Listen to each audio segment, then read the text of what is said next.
इंशाअल्लाह। अल्लाह हमारे सुनाने को आपके सुनने को कबूल फरमाए। पहला सवाल आपकी खिदमत में, 3 आदमी की ताजीम में अल्लाह की ताजीम है।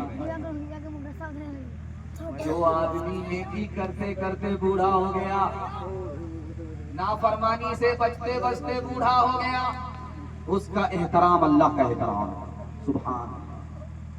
जो आदमी दूध का दूध, पानी का पानी इंसाफ करता है, अपने और पराये का मुंह नहीं देखता, इंसाफ करता है, ऐसे हाकिम का एहतराम अल्लाह का एहतराम। जिसके बच्चे के सीने में 30 पारे महफूज हो गए, वह हाफिज कुरान हो गया, उसका एहतराम अल्लाह का एहतराम। 3 आदमी हिसाब से आजाद होंगे, हिसाब होगा ही नहीं। पहला आदमी 7 साल मस्जिद से आजान दी, ऐसा मुअज्जिन मरने के बाद बेहिसाब जन्नत में दाखिल होगा। आजान के सदके में अल्लाह बेहिसाब उसको जन्नत में दाखिल करवा। दूसरा आदमी बेहिसाब जन्नत में दाखिल होने वाला नौकर, मजदूर, जो अल्लाह का हक भी अदा करता है, अपने मालिक का हक भी अदा करता है, उसका हक भी नहीं मारता, इसका भी हक नहीं मारता।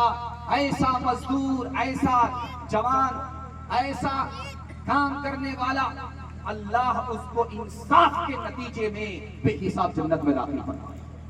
तीसरा आदमी, आपका बेटा हाफिज कुरान हो गया, कुरान के सदके में अल्लाह ऐसे हाफिज को बेहिसाब जन्नत में दाखिल करेगा।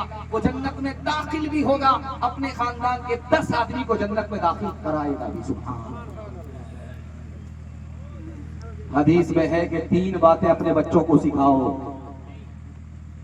पहली, नबी की मोहब्बत सिखाओ, नबी के खानदान की मोहब्बत सिखाओ, और जो नबी लेकर के अल्लाह का कलाम आए, कुरान आए, उसकी तालीम दो, कुरान सिखाओ।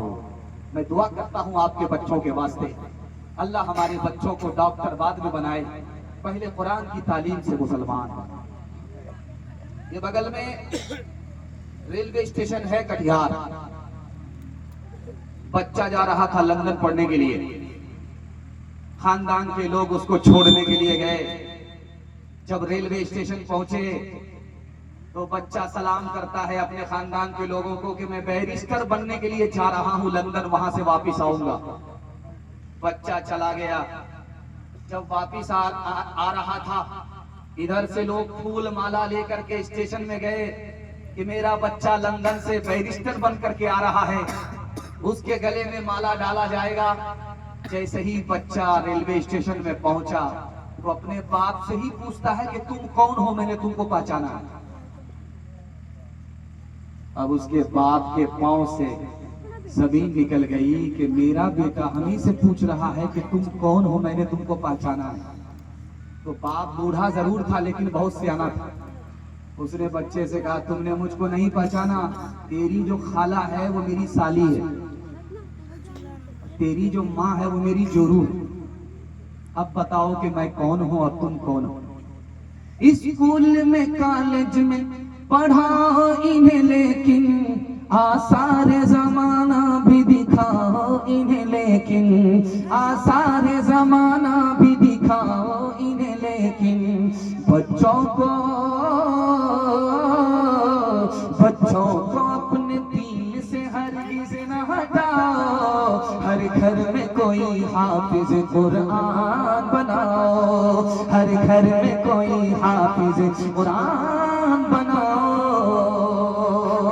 कुरान का पढ़ना तुम्हें जन्नत दिलाएगा, दुनिया की मुसीबत से सदा ये बचाएगा, दुनिया की मुसीबत से सदा ये बचाएगा। बचना है जहन्नम से तो ईमान बचाओ, हर घर में कोई हाफिज कुरान बनाओ। बड़ा खूबसूरत जलसा देखते ही देखते गुजर रहा है और हाफिज कुरान की बरकत से आप लोग जमा हैं, हम जमा हैं। अल्लाह हमारे जमा होने को बेहद कबूल फरमाए। आप लोग ठंडी के जमाने में मदरसे की मोहब्बत में, कुरान की मोहब्बत में अपनी निजी नींद कुर्बान करके आए। आपको जितनी दुआ दी जाए करें, दिल से दुआ देता हूँ अल्लाह आपके घर में भी हाफिज़ कुरान पैदा हो। सीरत के हवाले से पैगाम है, यहाँ से लेकर के वहां तक सुनने के लिए तैयार हैं? जोश के साथ हाथ उठाइए इंशाअल्लाह। जवानी में निकाह करेंगे, बुढ़ापे में हज करेंगे, हाथ उठाइए इंशाअल्लाह। बगल में कब्रिस्तान है, करके सबको भेज दे। दुनिया में आप 3 काम करेंगे, वो मुकम्मल नहीं होंगे। वो मुकम्मल कहाँ होंगे ये आपको बताने के लिए मैं आया। 3 काम दुनिया में आप करते रहिए, मुकम्मल नहीं होंगे। खाते रहिए, आपकी भूख नहीं मिटेगी। पीते रहिए, आपकी प्यास नहीं बुझेगी। सोते रहिए, आपकी नींद पूरी नहीं होगी। अल्लाह आपके इल्म में इजाफा फरमाए, मेरे मुताला को ताज़ा फरमाए। मैं वो जगह बताने के लिए चाह रहा हूँ जहाँ भूख भी मिट जाएगी, प्यास भी बुझ जाएगी, नींद भी पूरी होगी। सीरत के हवाले से आप बैठे हैं, अल्लाह सीरत और सुन्नत से हमारी जिंदगी को आरास्ता और पैरास्ता फरमाए। दुनिया में आप खाते रहिए, भूख आपकी नहीं मिटेगी। दुनिया में आप पीते रहिए, आपकी प्यास नहीं बुझेगी। दुनिया में आप सोते रहिए, नींद आपकी पूरी नहीं होगी। आपको एक जगह बताने के लिए चाह रहा हूं कि कहां नींद पूरी होगी। जमीन के ऊपर कहीं नींद पूरी नहीं होगी। जैसे ही मौत होगी, मौत के बाद जमीन के नीचे आप कब्र में जाएंगे, आपकी नींद पूरी हो जाएगी। अल्लाह कब्र के मरहले को आसान फरमाए। भूख कहाँ मिटेगी? दुनिया में आप खाते रहिए, भूख नहीं मिटेगी। जैसे ही मरने के बाद खुदा का दस्तरखान मिलेगा और लुकमा जैसे उठाएंगे हलक के नीचे आएगा, भूख मिट जाएगी। सुभान। अब जो नमूना आपको देने के लिए जा रहा हूं, इसकी हिफाजत कीजिएगा। प्यास कहाँ बुझेगी? लिखा दुनिया में पीते रहो, प्यास नहीं बुझेगी। यहाँ प्यास लगेगी, वहां प्यास बुझेगी, वहां प्यास लगेगी, यहाँ प्यास बुझेगी। प्यास बुझेगी ही नहीं दुनिया में। और मरने के बाद जैसे ही हौज़े कौसर पर आओगे, नबी के हाथ से जान मिलेगा, उस जान को लेकर के हलक के नीचे उतारोगे, जन्नत में जाने तक प्यास नहीं लगेगी। हिंदुस्तान का एक बादशाह था, उनका नाम था औरंगजेब। दुआ कीजिए अल्लाह उनकी कब्र को नूर से भर दे। उनके नौकर का नाम था मोहम्मद हसन। बादशाह बुलाए, मोहम्मद हसन मिसवाक लाओ। बादशाह बुलाए, मोहम्मद हसन खाना लाओ। नौकर दौड़ करके ला रहा है, मिसवाक दे रहा है। नौकर दौड़ करके आ रहा है, खाना ला रहा है। अचानक बादशाह के मुंह से निकला, हसन मिसवाक ला। नौकर दौड़ करके गया, वजू का पानी लोटे में ला करके रख दिया। वजीर ने हैरत से पूछा नौकर को, अरे मिसवाक मांगी है बादशाह ने, तुम वजू का पानी लोटे में लेकर के आ गए, कान से सुना नहीं? उसने कहा, पता है बादशाह ने मुझे हसन कहा है, मोहम्मद हसन नहीं कहा है। इस बादशाह की आदत है कि बगैर वजू के मोहम्मद का नाम अपनी जबान से लेता ही नहीं है। आज इसने हसन कहा, मैं समझ गया वजू नहीं होगा, इसलिए वजू का पानी ला करके हाजिर कर दिया। सुभान। ये बगल में औरतों का पिंडाल है, इधर मर्दों का पिंडाल है। आप देखेंगे छोटा बच्चा जब माँ उसको नहाती है तो जो बच्चा गोरा होगा उसको एक बार साबुन लगाएगी, वो पूरा चकाचक। और जो बच्चा काला है, 72 बार साबुन। वो चिल्लाता रहेगा कालिया, लेकिन फिर भी माँ उसको रगड़ रगड़ करके साबुन लगाती। वो चिल्ला रहा है मगर माँ उसको साबुन लगा रही है। माँ ये समझती है कि साबुन से ये गोरा हो जाएगा, लेकिन वो साबुन कसम खा लेता है कि मैं तो काला हो जाऊंगा, इस कालिया को गोरा हो जाऊंगा। दरवाजे पर दस्तक हुई, दरवाजा खोलता है बेटी का बाप। देखा एक जवान खड़ा है, काला है, कोयले का रंग है, होंठ मोटे मोटे हैं, दांत बाहर है, उसके ख्याल में बदसूरत है। तो दरवाजा खोल करके बेटी का बाप बोलता है, जान न पहचान कहां से आए थे? तो जवान बोलता है कि अपनी बेटी का हाथ मेरे हाथ में दे दो, दामाद बना लो, अपनी बेटी से मेरा निकाह कर दो। तो उस बाप ने हैरत से कहा, रे रांची से आए हो, हाथ हो के फूल हो, शक्ल तो शीशे में देख लिया होता, तुम बदसूरत हो, मेरी बेटी खूबसूरत है। तुम नौकर चाकर हो, मेरी बेटी मालदार है, रिश्ता मंजूर नहीं हो सकता। पर्दे के पीछे बेटी खड़ी थी, कहा अब्बा हुजूर मुझको रिश्ता मंजूर है। आपने आने वाले को देखा कि काला है, आपने भेजने वाले को नहीं देखा कि कमली वाला है। कब मैं कहती हूँ कि उसके रंग काले को तू दे, मैं तो कहती हूँ कि उसके भेजने वाले को दे। मैंने माना है वो काला, हुस्न में भी मांग है, भेजने वाला तो लेकिन चौधरी का चांद है। तेरी बेटी उसके काले रंग पे मसरूर है, तेरी बेटी उसके काले रंग पे मसरूर है, तेरी बेटी उसके काले रंग पे मसरूर है। काली कमली वाले की मर्जी मुझे मंजूर है, काली कमली वाले की मर्जी मुझे मंजूर है। माशाअल्लाह, बड़ा खूबसूरत जलसा, बड़ी मोहब्बत में डूब करके आप सुन रहे हैं। ज़बान की रफ्तार बता रही है। मैं दुआ करता हूँ अल्लाह इस जलसे को ज़मीन से लेकर के आसमान तक कबूल फरमाए। आप लोग खामोश ऐसे बैठ गए हैं, ऐसा लगता है कि दावत में बैठे हैं, खाना खत्म हो गया। अल्लाह आपकी मायूसी को खुशी में तब्दील फरमाए। जिस दुनिया में आप सांस ले रहे हैं, ये दुनिया बड़ी मुख्तसर। दुनिया और आखिरत के हवाले से पैगाम आपकी खिदमत में रखता हूँ। उम्मीद करता हूँ अल्लाह आखिरत से हम सबको आबाद फरमाए, दुनिया की बर्बादी से आखिरत की बर्बादी न फरमाए। ध्यान से सुनिएगा, जल्दी से निकल जाए। इस मुल्क का वजीर आजम था जवाहरलाल नेहरू। बीमार पड़ गए, हॉस्पिटल में चले गए। इंटरव्यू लेने वाले जब आए तो कहा कि घबराओ मत, मैं अभी मरने वाला नहीं हूं, हॉस्पिटल में हैं, जेरे इलाज हैं। और इंटरव्यू लेने वाले अखबार के सहाफियों से कह रहे हैं कि मैं अभी मरने वाला नहीं हूं। 3 दिन के बाद अखबार में आया वजीर आजम जवाहरलाल नेहरू, अल्लाह को प्यारे। एक बादशाह शीशा लेकर के शक्ल देख रहा है, अपने वजीर से कह रहा मैं कितना खूबसूरत हूं। वजीर ने एक जुमला कहा, खूबसूरत नहीं हो इसलिए कि मौत है, मौत नहीं होती तो तुम खूबसूरत थे, मौत है इसलिए तुम खूबसूरत नहीं। बादशाह को समझ में आया, बात तो बोला, 100 चोट सुनार की, एक चोट तुम्हार।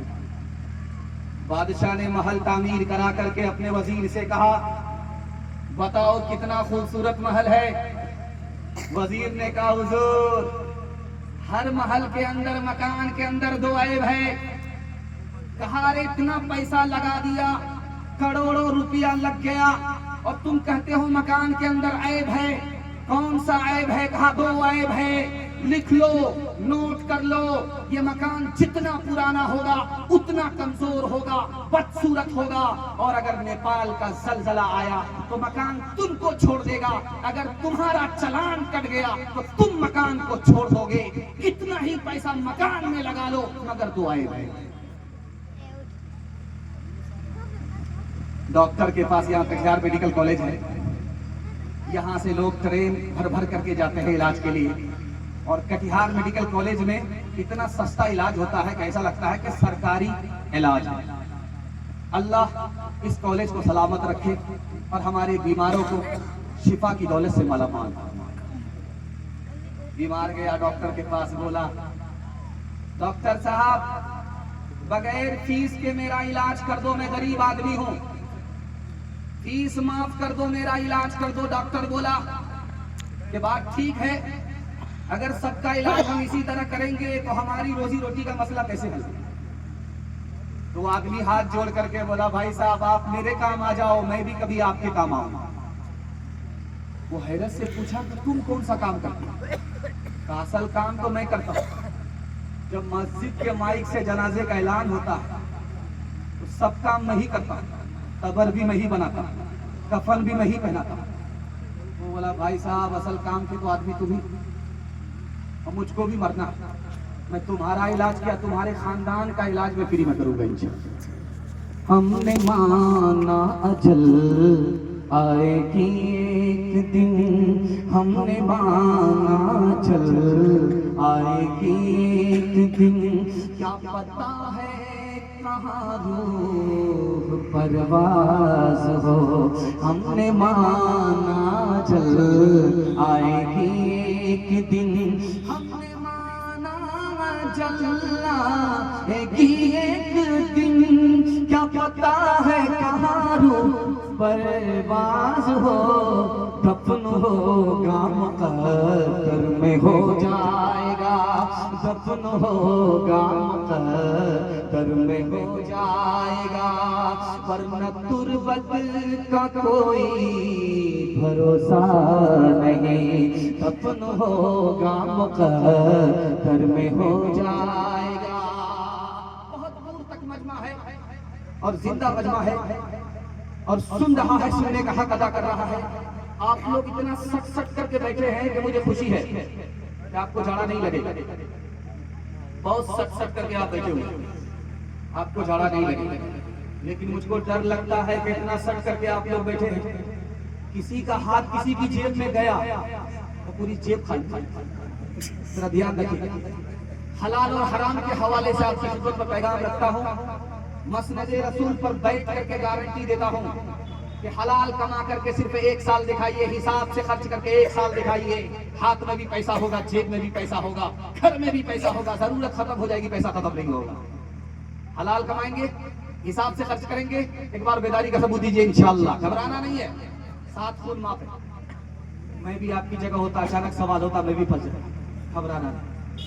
जब दस्तरखान पर आदमी बैठा अभी खाना खाने के लिए नमाज के बाद, तो आपने गौर किया होगा कि लुकमा उठाया हाथ से, तो जो लुकमा हाथ में होता है वो बहुत छोटा होता है, और जब वो हलक के नीचे उतरता है और छोटा हो जाता है। गौर कीजिए एक लुकमा की क्या हकीकत है। छोटा सा लुकमा आपने उठाया, हलक के नीचे गया और छोटा हो गया। एक लुकमा सिर्फ हराम है, बाकी सारे लुकमे हलाल हैं। सिर्फ एक लुकमा हराम है, 2 लुकमा हराम है। हाथ में लिया कितना छोटा, हलक के नीचे गया कितना छोटा लुकमा है मगर हराम है। इस छोटे से लुकमे का नुकसान बताने के लिए जा रहा हूँ। अल्लाह के रसूल ने फरमाया ये हराम लुकमा जो हलक के नीचे गया, सिर्फ एक लुकमा हराम था, दूसरा लुकमा हराम था, लेकिन इसकी नहूसत कितनी बड़ी है, 40 दिनों तक कोई नेकी जमीन से आसमान तक नहीं जाएगी। जब 2 लुकमे का ये हाल है तो गोदाम भरने का क्या हाल होगा। अभी ये जमाना चल रहा है पैसे का, रुपया का जमाना चल रहा है। आज से 40 साल 50 साल पहले पैसे का जमाना चलता था। 5 पैसा, 10 पैसा, 20 पैसा, 50 पैसा, ये सब पैसे का जमाना चलता था। आज ये जमाना रुपया का है, पैसे का नहीं है। मैं पैसे की बात कर रहा हूं, रुपये की बात नहीं कर रहा हूं। 2 पैसा अगर किसी ने किसी का मारा है, सिर्फ 2 पैसा, 2 पैसा किसी ने किसी का मार लिया है, रुपया भी नहीं। अल्लाह के रसूल फरमाते हैं 700 मकबूल नमाजें उसके नामे अमाल से छीन करके उसके नामे अमाल में दाखिल कर दी जाए।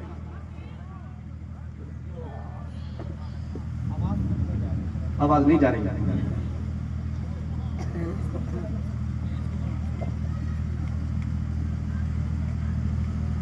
माशाअल्लाह कान में लगे।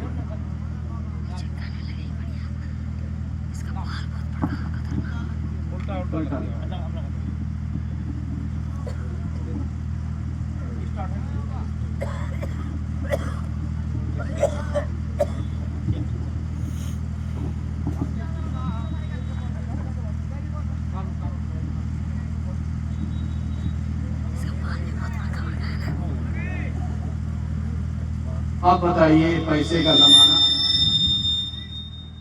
ये रुपया का जमाना नहीं, पैसे का जमाना नहीं है, ये रुपये का जमाना है। 2 पैसा किसी ने किसी का मारा है, सिर्फ 2 पैसा। 2 पैसे का नुकसान आपको बताने के लिए जा रहा हूं।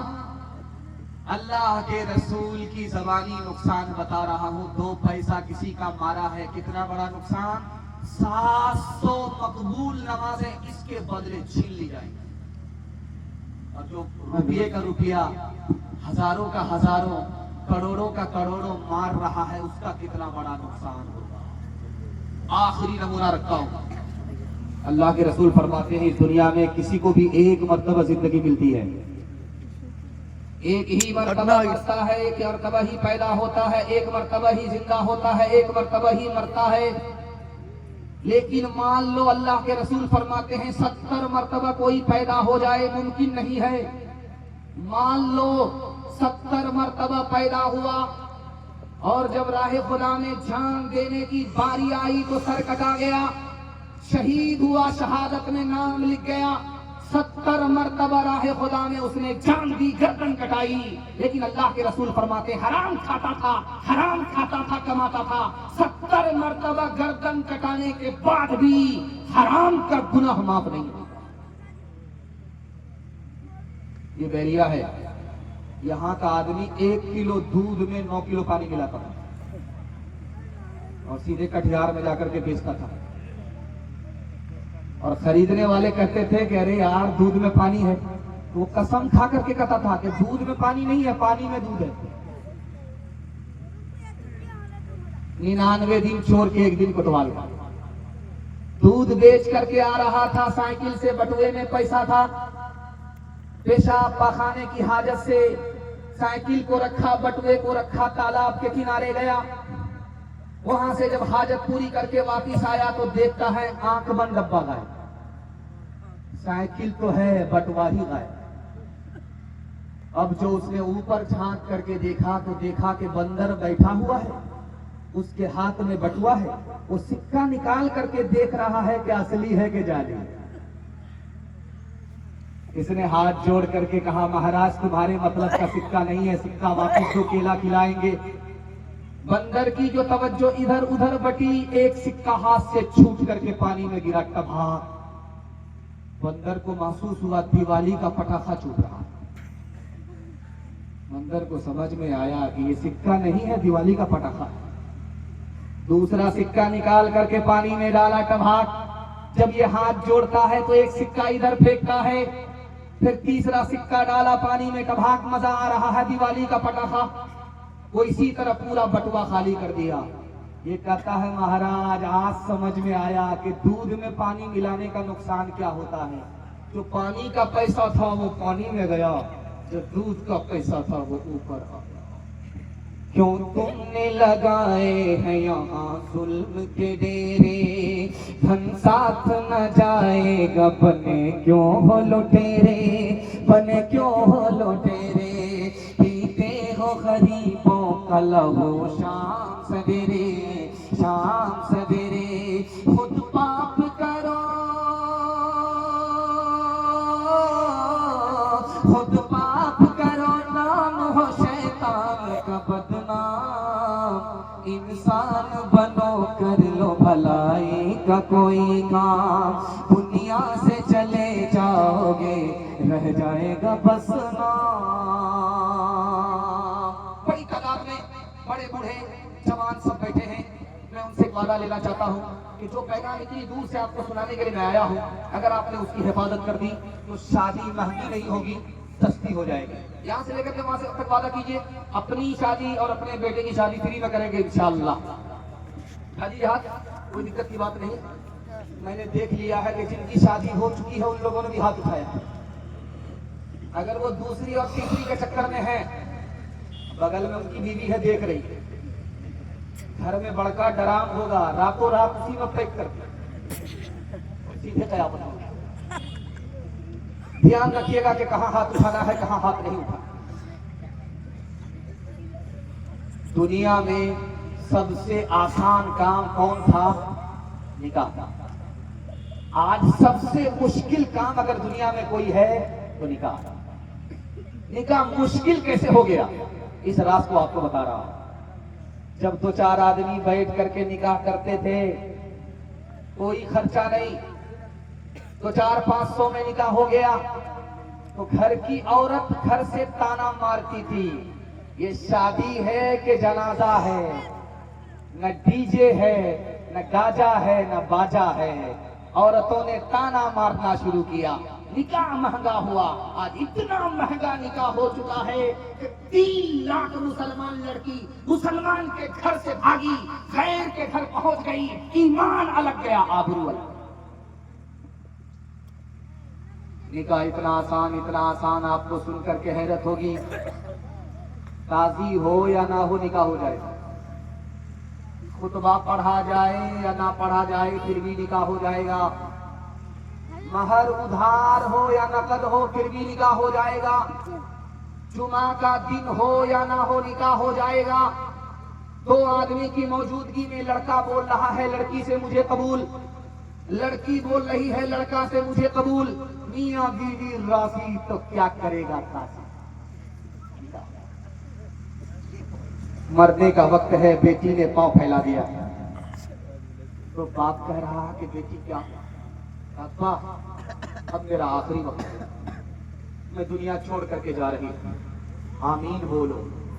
बाप ने एक बार आमीन कहा, बेटी ने कहा 2 बार आमीन बोलो। बाप ने दूसरी बार आमीन कहा, बेटी ने कहा कि अब्बा तीसरी बार आमीन बोलो। बाप ने फिर आमीन कहा। बाप हाथ जोड़ करके खड़ा हो गया, बेटी कौन सी दुआ करती हो? मैंने आमीन कहा 1 बार नहीं 3 बार।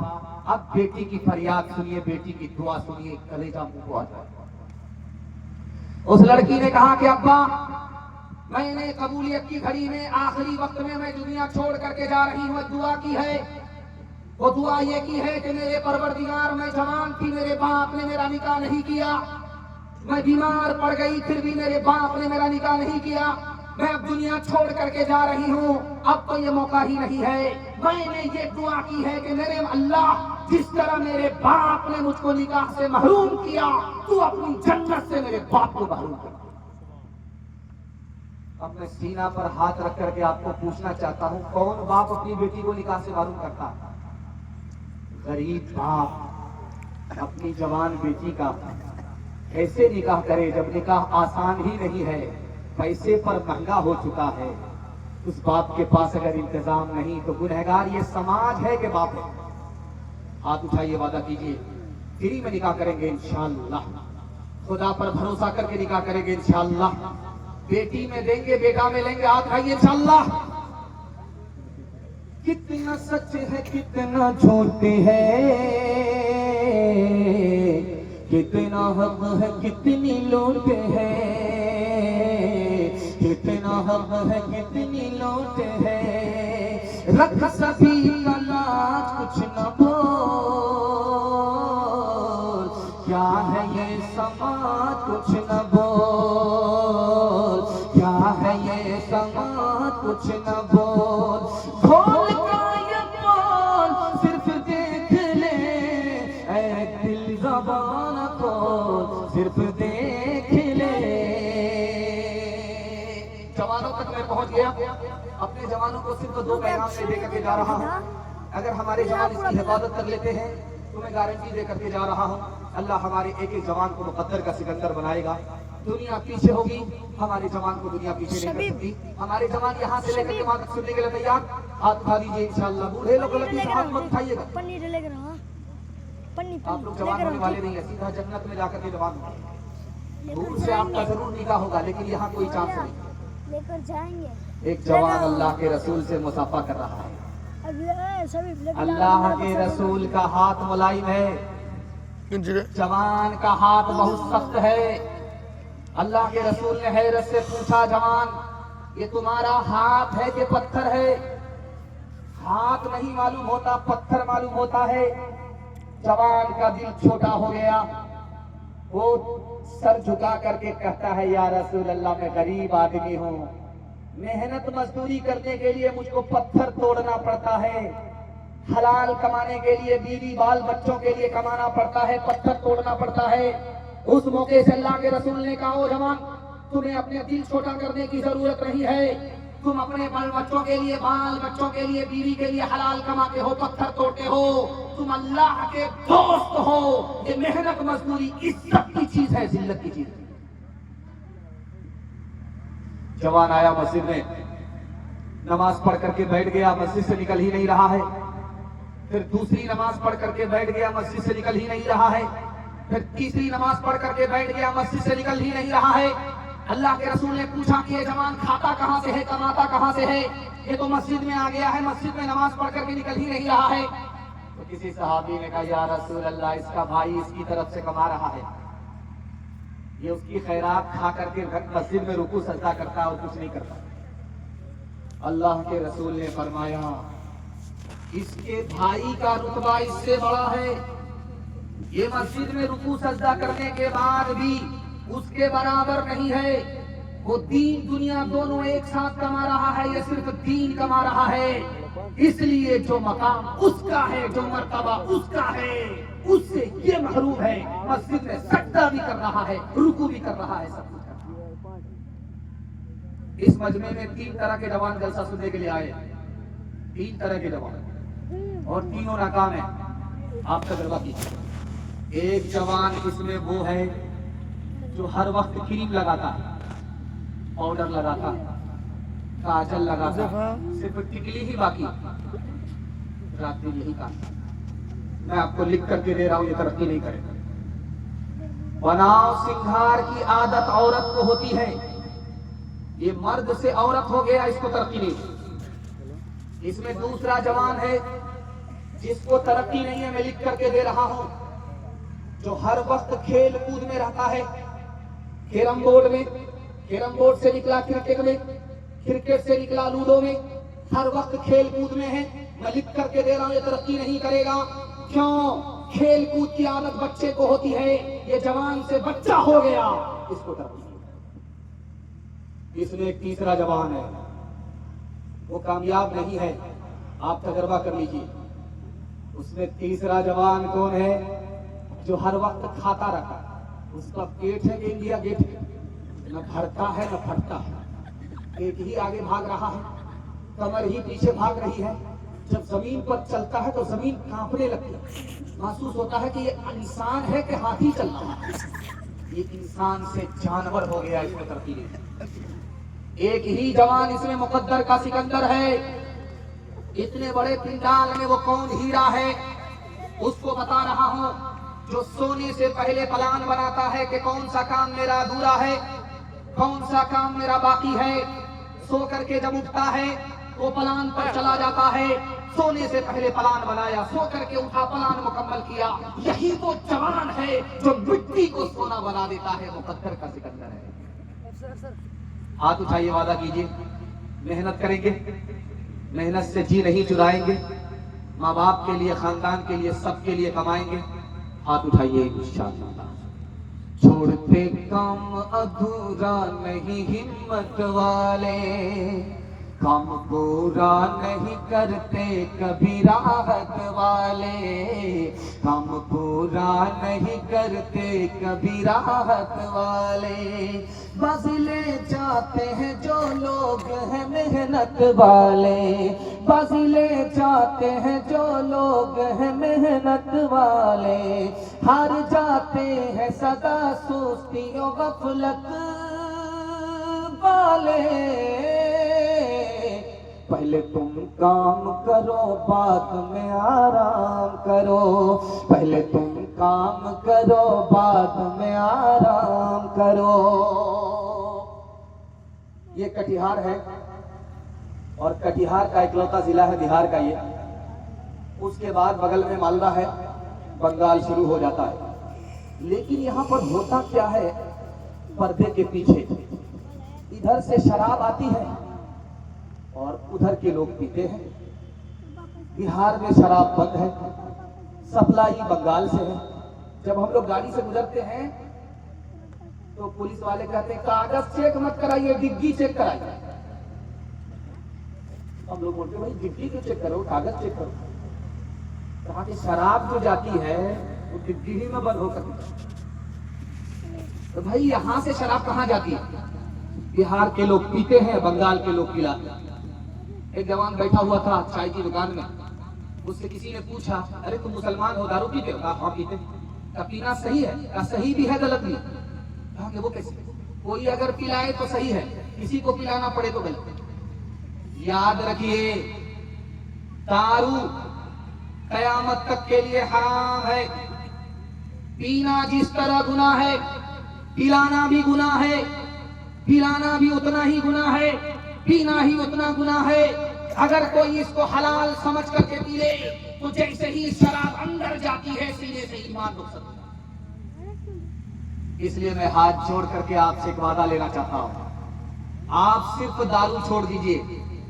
मैं यहां गारंटी देता हूं आपको कि अल्लाह आपके पूरे खानदान को बचा लेगा। अगर आप नहीं बचे तो पूरा खानदान आपका तबाह बर्बाद। आपकी आंख से पट्टी हटा रहा हूं, कोई ईरान तुरान की बात नहीं करूंगा।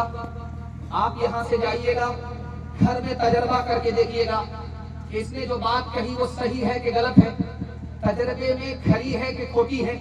आपके घर में कच्चा अंडा होगा, आप कच्चा अंडा ले लीजिए, उसको तोड़ करके शराब के गिलास में आप डालिए और फिर 1 मिनट इंतजार करके देखिए, अंडा ऐसे टाइट हो जाएगा जैसे चूल्हे पर कच्चा अंडा टाइट होता है।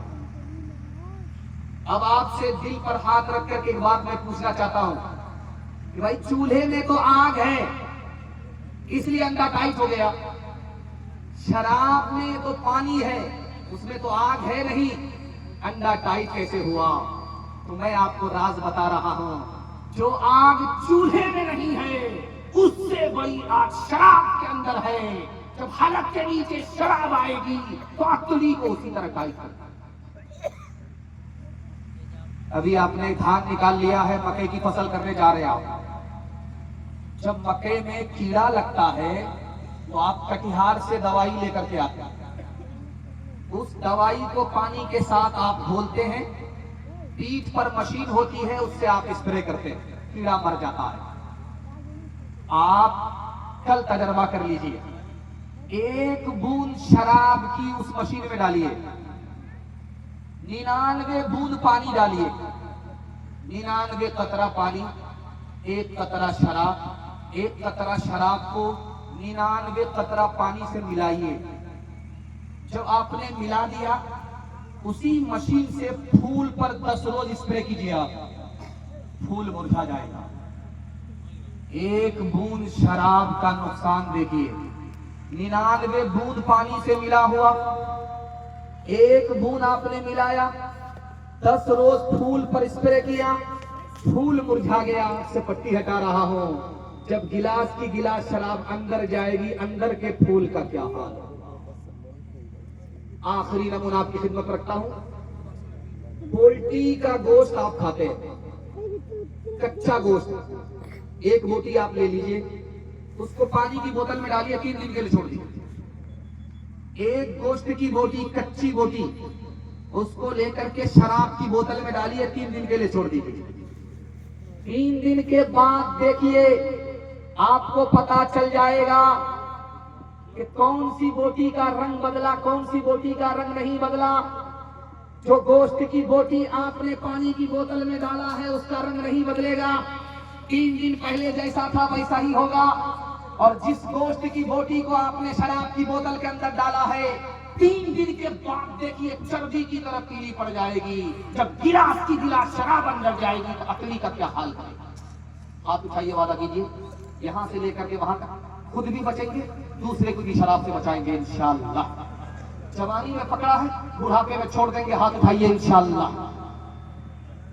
गिलासों में डूबे फिर न उभरे, जिंदगानी में हजारों बह गए, बोतलों के बंद पानी में न कर बर्बाद अपनी जिंदगी।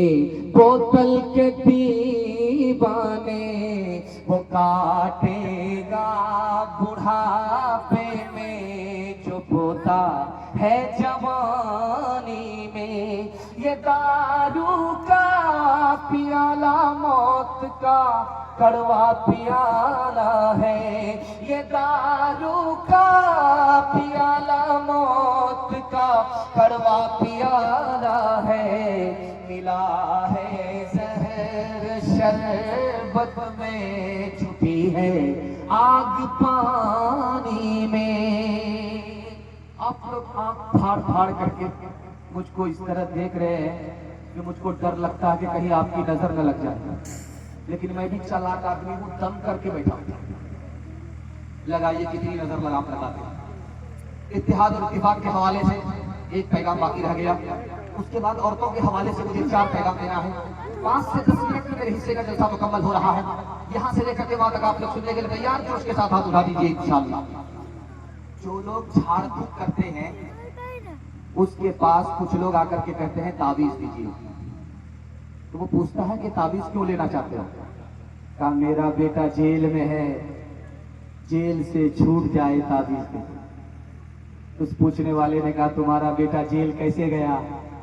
कहा पड़ोसी का खून कर दिया था, कत्ल कर दिया था, उसके बाद जेल गया। अब मैं दिल पर हाथ रख करके आपसे पूछना चाहता हूं, गुनाहे कबीरा करके गया, मासूम की जान लेकर के जेल गया है, ये ताबीज से उसका क्या भला होने वाला है? कोई भला होने वाला है? दूसरा नमूना याद रखिएगा, झाड़ फूक करने वाले के पास आकर के लोग बोलते हैं मेरा कारोबार फेल हो गया, किसी ने जादू कर दिया है, मेरे पड़ोसी ने जादू कर दिया, मेरे भाई ने जादू कर दिया, मेरी तरकीब कर दो, कोई इलाज बता दो, कोई ताबीज दे दो, मेरा कारोबार फेल हो गया। मैं मसनद रसूल पर बैठ करके आपकी गलतफहमी को दूर कर रहा हूं। 2 चीजों पर जादू का असर होता ही नहीं, 2 चीजों पर जादू का असर होता ही नहीं है। ये मेरी जबान होती तो झूठी हो जाती, कुरान की जबान है, झूठी हो नहीं सकती, हदीस की जबान है, कोई झूठा कर नहीं सकता। 2 चीजों पर जादू का असर नहीं होता। जादू के जरिए कोई किसी की रोजी छीन नहीं सकता, जादू के जरिए कोई किसी की जान ले नहीं सकता। 2 चीजों पर जादू का असर होता ही नहीं है। कोई अगर बोलता है तो कुरान पर झूठ बोल रहा है, हदीस पर। अभी जानते हैं ये बगल में कटिहार है, कटिहार में एमजी रोड है, एमजी रोड में देखेंगे होलसेल मार्केट है, होलसेल मार्केट में देखिएगा यहां से लेकर के वहां तक सब लोग कारोबारी मरवाड़ी है। मरवाड़ी तरक्की के आसमान को छू रहा, जानते हैं क्यों? तो लिखा 2 वजह से। मुसलमान जलील हो रहा है, जमीन बेच रहा है, मरवाड़ी अजीज हो रहा है, मुसलमानों की जमीन खरीद रहा है। कटिहार से बाहर जितने भी मुसलमानों की जमीन थी रोड साइड में सब मरवाड़ी खरीद करके फारिग हो चुका है। मुसलमान बेच रहा है, मरवाड़ी खरीद रहा है, मुसलमान पीछे जा रहा है, मरवाड़ी आगे जा रहा है। 2 वजह। एक बहुत बड़े आलिम थे बिहार के, उनका नाम था मौलाना वली रहमानी, दुआ कीजिए अल्लाह उनकी कब्र को नूर से भरे। वो कह रहे हैं मरवाड़ी को 2 वजह से तरक्की है। किसी भी वकील को कटिहार कोर्ट में जाकर के पूछो मरवाड़ी का केस अदालत में आता है तो सीना ठोक करके बोलेगा मरवाड़ी का केस आता ही नहीं। तो भाई मरवाड़ी आपस में झगड़ा नहीं करते, झगड़ा होता है मगर घर में हल हो जाता है, अदालत में नहीं जाता। मुसलमान के घर का झगड़ा घर में हल होता ही नहीं है, सीधे अदालत में पहुंचता है। 2011 की रिपोर्ट है कि दोरी 1 का मुकदमा मुसलमानों का एक जिला कटिहार से कितना पहुंचा, वो 33 हजार। इस घर को आग लग गई, घर के झगड़ा। मुसलमानों के घर का झगड़ा घर में हल होता ही नहीं, और मरवाड़ी का घर का झगड़ा घर में हल होता है, अदालत में जाता ही नहीं। इसलिए मरवाड़ी तरक्की का आसमान छू रहा है, मुसलमान आसमान से जमीन पर आ रहा। दूसरी वजह पर गौर कीजिएगा, मरवाड़ी को तरक्की क्यों है? तो लिखा मरवाड़ी में कोई अगर नीचे जाएगा तो सब लोग उसको मिलकर के संभालेंगे।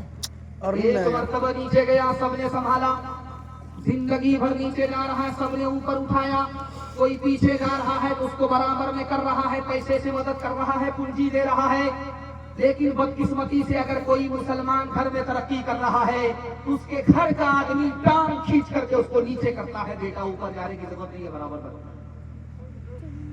इसलिए मरवाड़ी को तरक्की है, मुसलमान को तरक्की नहीं है। एक मिसाल पर पैगाम खत्म कर रहा हूं, यहां से लेकर के आप लोग सुनने के लिए तैयार हैं? बेदारी का सबूत दीजिए, 10 मिनट का जलसा है, हाथ उठा दीजिए इंशाअल्लाह।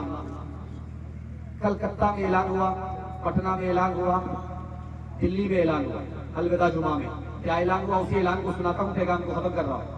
इमाम साहब ने माइक लेकर के कहा कि लोगों ऐलान सुनो, अलविदा जुमा है, ईद की नमाज 7:30 बजे ईदगाह में होगी। तो कलकत्ता में जैसे ही ऐलान हुआ, बीच मस्जिद से एक आदमी खफा होकर के मारे गुस्से के खड़ा हुआ, कहा इमाम साहब ऐलान वापिस लो, ईद की नमाज अगर ईदगाह में पढ़ोगे मैं कभी नहीं पढ़ूंगा, ईद की नमाज अगर मस्जिद में पढ़ाओगे तो मैं तुम्हारे पीछे पढ़ूंगा। इमाम साहब का सर चकरा गया, उसको करीब बुला करके पूछा, अरे ईद की नमाज ईदगाह में पढ़ी जाती है, तुमको क्या परेशानी? उसने कहा परेशानी मेरे भाई का 10 साल से मेरे यहाँ केस चल रहा है, उससे झगड़ा है, मुकदमा है, केस चल रहा है, वो ईदगाह में नमाज पढ़ता है, वो मनहूस जब तक ईदगाह में नमाज पढ़ेगा मैं नहीं पढ़ूंगा। तो इमाम साहब को समझ में आ गया कि ये भाई से परेशान है, इसका मसला हल कर देते हैं। तो इमाम साहब ने कहा इसमें परेशान होने की क्या बात है, ईदगाह में वो भी एक किनारे नमाज पढ़ेगा, एक ईदगाह में तुम भी एक किनारे नमाज पढ़ना, जब नमाज खत्म हो जाएगी तुम अलग रास्ते से चले जाना, वो अलग रास्ते से चला जाएगा, सांप भी मर गया, लाठी भी न टूटी। तो खफा होकर के कहता है कि आप एक किनारे की बात करते हो, अगर मुझे पता चल गया कि मेरा भाई जन्नत में गया है तो मैं जन्नत में भी नहीं जाऊंगा। आप उठाइए, वादा कीजिए, भाई को माफ करेंगे, बदला नहीं लेंगे, घर के झगड़े को घर में हल करेंगे, अदालत में लेकर के नहीं जाएंगे। मसनदे रसूल पर बैठ करके मैं आपको गारंटी देता हूँ, मरवाड़ी के बराबर आपको अल्लाह तरक्की देगा। हाथ उठाइए, वादा कीजिए, माफ करेंगे, बदला नहीं लेंगे इंशाअल्लाह। एक से एक मिले तो कतरा बन जाता है दरिया, एक से एक मिले तो जर्रा बन जाता है सहरा, एक से एक मिले तो राय बन सकती है पर्वत, एक से एक मिले तो इंसान बस में कर ले किस्मत, एक से एक मिले तो इंसान बस में कर ले किस्मत, एक अकेला थक जाएगा मिलकर बोझ उठाना, साथी हाथ बढ़ाना, साथी हाथ बढ़ाना। मर्दों के हवाले से सारे पैगाम मुकम्मल हो गए, औरतों के हवाले से आपकी खिदमत में सिर्फ 4 पैगाम देने के लिए जा रहा हूँ। हाथ जोड़ करके आपसे कहता हूँ, बेटा बेटी दोनों को पढ़ाइए, बेटी को ज्यादा पढ़ाइए, बेटे से ज्यादा पढ़ाइए। ये राज अगर आप सुन लेंगे, इस पर अमल कर लेंगे तो आपकी बेटी जहां जाएगी पूरा खानदान पढ़ लेगा। राज बता रहा हूं कि बेटी को बेटे से ज्यादा पढ़ाना क्यों जरूरी है। बेटी 4 मंजिल में पहुंचती है, पहली मंजिल में वो बेटी है, दूसरी मंजिल में वो बीवी है, तीसरी मंजिल में वो माँ है, चौथी मंजिल में वो सास है। जब आप बेटे से ज्यादा बेटी को पढ़ाएंगे तो 1 नंबर बेटी आगे चलकर 1 नंबर बीवी बनेगी, 1 नंबर बेटी आगे चलकर 1 नंबर माँ बनेगी, 1 नंबर बेटी आगे चलकर 1 नंबर सास बनेगी। मर्द पढ़ता है, औरत पढ़ती है, सारा खानदान पढ़ता है। 4 बार हाथ से बॉल छुड़ा मगर गिरा। स्कूल में बहाली हो रही थी, 5 मुसलमान लड़की इंटरव्यू देने के लिए आई। पहला सवाल पूछा, बिस्मिल्लाहिर्रहमानिर्रहीम का तर्जमा बताओ, किसी लड़की को पता था। दूसरा सवाल पूछा, इस्लाम के 5 रुकन बताओ, किसी लड़की को खबर था। तीसरा सवाल पूछा, नबी के वालिद माजिद, नबी की वालिदा माजिदा का नाम बताओ, इससे भी सब बेखबर। चौथा सवाल पूछा मुसलमान लड़कियों से स्कूल की बहाली में, चौथा सवाल पूछा कि तस्बीह में 100 दाने क्यों होते हैं, इसका भी किसी को इल्म नहीं। और आखिरी सवाल पूछा, उसका सबने जवाब दिया, कलम तोड़ दिया, तसल्ली बख्श जवाब दिया। 3 फिल्मी हीरो का नाम बताओ, 3 फिल्मी हीरोइन का नाम बताओ। अब वो क्या था?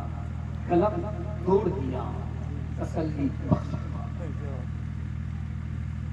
तालीम औरतों को भी देनी जरूर है, देनी जरूर है।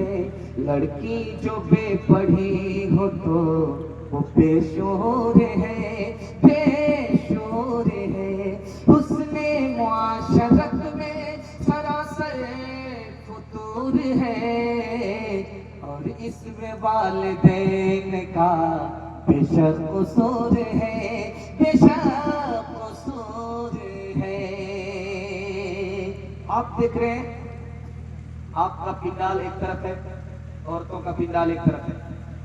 पर्दे के हवाले से आपकी खिदमत में पैगाम रखता हूँ। 40 साल 50 साल पहले 2 चीजों की हिफाजत होती थी घर के अंदर।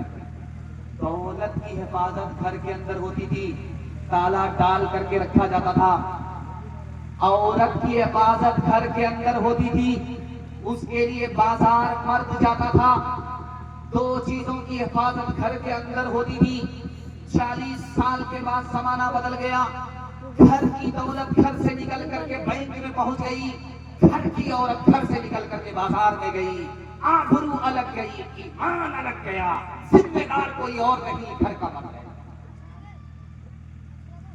जिस औरत के चेहरे पर नकाब है, जिस औरत के बदन में बुर्का है, जानते हैं इसको क्या कहते हैं? सत्तारुल उयूब। चेहरे पे नकाब है, जिस्म पर बुर्का है, इसका नाम सत्तारुल उयूब है। जब तक ये औरत जिंदा रहेगी, अल्लाह इसके एक एक ऐब को छुपाएगा। जब ये मौत औरत इसी बुर्के के साथ, पर्दे के साथ दुनिया से अल्लाह के पास जाएगी, अल्लाह इस पर्दे की वजह से, बुर्के की वजह से एक एक गुनाह को माफ करेगा। अभी आप देखेंगे ताबूत है, ताबूत में जनाजा होता है। जो मर्द का जनाजा होता है वो खुला होता है, लोग कंधा देते हैं, कब्रिस्तान को जाते हैं। लेकिन जो औरत का जनाजा होता है उस पर आप देखेंगे छतरी होती है, पर्दा होता है। ये किसकी सुन्नत है? इसको सुनाता हूं, पैगाम खत्म कर रहा हूं। ये हजरत फातिमा रज़ी अल्लाह अन्हा की सुन्नत है। मरने से पहले उन्होंने वसीयत किया, जब मेरा इंतकाल हो जाए तो मुझको दिन में दफन मत करना, रात में दफन करना, और मेरे ताबूत के ऊपर पर्दा डाल देना, ताकि कोई मेरे जनाजे को देख करके ये अंदाजा ना उठा सके कि ये औरत लंबी थी या नाटी थी, मोटी थी या पतली थी। मैंने जीते जी किसी को अपने जिस्म पर आगाह होने नहीं दिया। मैं चाहती हूँ जैसे जीते जी मैं पर्दे के साथ रही, उसी तरह मरने के बाद भी पर्दे के साथ अल्लाह।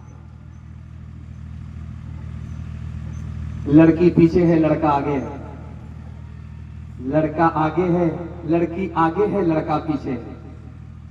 तो लड़की ने पलट करके पूछा, अरे मेरे पीछे क्यों आ रहे हो? जान न पहचान कहां से आए मेहमान? तो लड़का बोलता है, मैं आशिक हूं। तो लड़की ज्यादा पढ़ी लिखी थी, दीनदार थी। उसने कहा, आशिक के बच्चे 2 मिनट में पता चल जाएगा कि तुम ओरिजिनल हो कि डुप्लीकेट हो।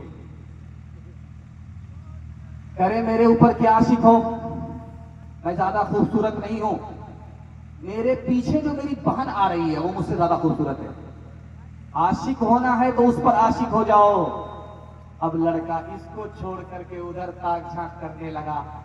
लड़की ने दमादम गाल में 2-4 तमाचा दे करके कहा कि तुम ओरिजिनल नहीं हो, डुप्लीकेट हो। अगर तुम ओरिजिनल होते तो मेरी तरफ से ध्यान तुम्हारा हट करके दूसरे की तरफ नहीं जाता। वो हया की, वो हया की, वो हया की खूबसूरत एक परी है फातिमा। वो हया की, वो हया की, वो हया की खूबसूरत एक परी है फातिमा। इसलिए तो, इसलिए तो, इसलिए तो, इसलिए तो, इसलिए तो शब को दफना ही गई है फातिमा। मोमिनों से हक ताला हश्र में फरमाएगा, मोमिनों से हक ताला हश्र में फरमाएगा, अपनी नजरों को झुका लो, अपनी नजरों को झुका लो, आ रही है फातिमा।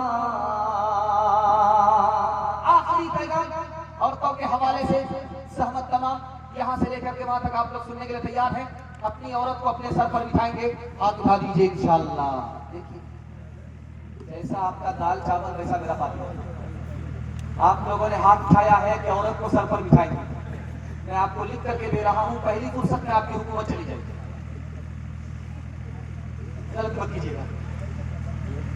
जलसा होता था कटिहार जिले में एक बस्ती में, तो सब लोग जलसा सुनते थे, मगर एक आदमी जलसा सुनने के लिए आता नहीं। उसकी बीवी ने उसको ताना मारा कि देखो बैरिया में जलसा हो रहा है, कहां कहां से लोग आ रहे हैं और तुम बस्ती के होकर के जलसा नहीं सुन रहे हो।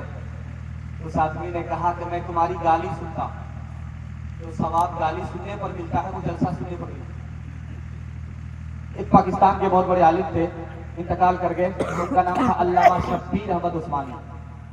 दुआ कीजिए अल्लाह उनकी कब्र को नूर से भर दे। उन्होंने एक बात कही, मजमा से पूछा सवाल में कि आप बता सकते हो कि दुनिया की जन्नत कहाँ है? दुनिया में दुनिया की जन्नत है, दुनिया में है, कहाँ है?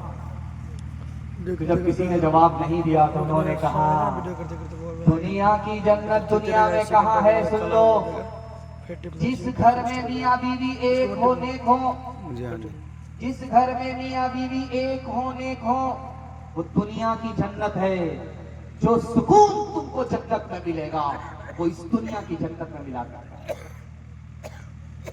हदीस में आता है कि एक आदमी अल्लाह के दरबार में जब आएगा तो अल्लाह फरिश्तों से कहेगा किसका नामे अमाल चेक करो। नामे अमाल फरिश्ते इधर से चेक करेंगे, कोई नेकी नहीं, उधर से चेक करेंगे, कोई नेकी नहीं, इधर भी गुनाह उधर भी गुनाह, नामे अमाल गुनाह से भरा हुआ। फरिश्ते हाथ खड़े कर देंगे कि मालिक एक भी नेकी नहीं है, चेक कर लिया, इधर से भी उधर से भी, नामे अमाल गुनाह से भरा हुआ है। तो फरिश्ते कहेंगे अब क्या होगा, इसको मार दिया जाए या छोड़ दिया जाए? तो अल्लाह की तरफ से जवाब आएगा इसको जन्नत में दाखिल करो, दोज़ख में नहीं। फरिश्ते को हैरत होगी, पूछेंगे कि मालिक इतनी सारी नेकियों से खाली और गुनाह से भरा हुआ इंसान जन्नत में क्यों जा रहा है? तो अल्लाह की तरफ से जवाब आएगा कि कोई नेकी नहीं करता था मगर एक नेकी करता था, अपनी बीवी पर कर्म करता था, सितम नहीं करता था, बच्चों पर कर्म करता था, सितम नहीं करता था, बीवी बच्चे पर मेहरबान था, मेहरबानी मेरी सिफत है, मैं नहीं चाहता हूं तो मेरी सिफत का मालिक हो, उसको दोज़ख में डाला जाए, इसलिए जन्नत में डाला। हाथ उठाइए, वादा कीजिए, हर काम बीवी से पूछ करके करेंगे इंशाअल्लाह। हाथ उठा दीजिए, पता चल जाएगा। हाँ, समझ में आ रहा है, आप ससुराल के ही। जलसा हो रहा था, एक किताब है तफसीर में, उसका नाम है तफसीर राजी। इमाम राजी ने उस किताब को लिखा है, तफसीर इमाम राजी। उस किताब में लिखा है कि वो जलसे में एक मसला बताया। उन्होंने कहा कि जब आदमी सदका खैरात करता है 10 रुपया, तो 70 शैतान रास्ता रोकता है। 10 रुपया कोई खैरात कर रहा है, गरीबों को दे रहा है, सदका खैरात कर रहा है, तो 70 शैतान रास्ता रोकता है। लेकिन अगर वही नाजायज काम में 70 लाख रुपए भी खर्च कर दे तो शैतान रास्ता नहीं रोकता है, पीठ ठोकता है, वाह रे बेटा क्या काम किया। नेक काम अगर कोई करे, 10 रुपया खैरात करे, तो 70 शैतान रास्ता रोकता है। तो जलसा सुन रहा था, सुनने के दौरान एक आदमी खड़ा हुआ, उसने सर उठा करके कहा कि हुजूर आज इस सुन्नत पर मैं अमल करके दिखाता हूँ। 10,000 रुपया मैं खैरात करके आता हूँ, देखता हूँ कौन शैतान का बच्चा मेरा रास्ता रोकता है। जैसे ही घर में पहुंचा, संदूक खोल करके पैसा 10,000 की गड्डी निकाल रहा था। बीवी ने कहा क्या कर रहे? कहा कि बैरिया का जलसा सुना है, मौलाना ने मसला बताया, उस पर अमल करना है। कहा कि अच्छा मौलवी के चक्कर में पड़े हो, तुम्हारा भी इलाज होगा, तुम्हारे मौलवी का भी इलाज, जो पैसा जहां है वहीं रहे। वहां से जब वापिस आया तो कुर्सी पर मुंह लटका करके बैठा हुआ है। इमाम राजी ने पूछा, अरे सीना तान करके कह रहे थे इस शैतान को पछाड़ करके आ रहा हूँ, 10,000 रुपया खैरात करके आ रहा हूँ। गए तो सीना तान करके सर उठा करके वहां से वापिस आए, मुंह लटका करके बैठ गए, सरगाड़ करके बैठ गए। क्या वजह है? उसने एक जुमले में कहा कि 70 शैतान को तो मैंने पछाड़ दिया, शैतान की खाला से मारा। कौन किसका हबीब होता है, कौन किसका हबीब होता है। यूं ही बन जाते हैं बहुत रिश्ते,